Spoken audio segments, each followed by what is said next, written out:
Di bulan Jomtrai di Lombasket, Ulong ringkat yang ibu yang gersang, Uben syador uendo jing syakti, Uai jing kermen, Uben uyai pasyan, Gengster. Kaki ikan yutra, Macing ikas dan baktian, Jingin belam kekabatan,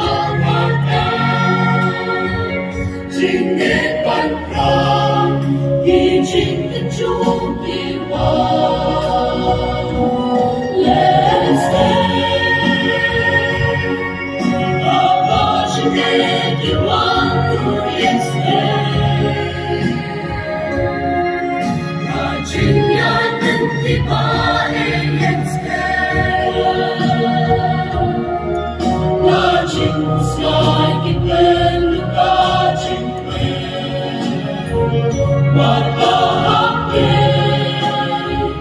Ini baru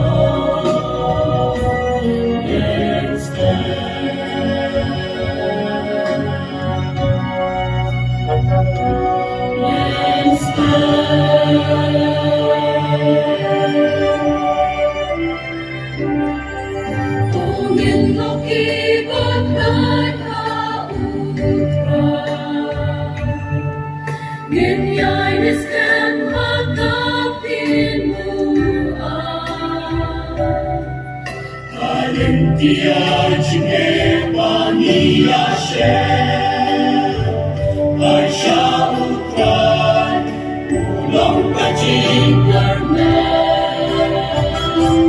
Yes, apa jingin diwan kurian sen, Ajib yang tiba.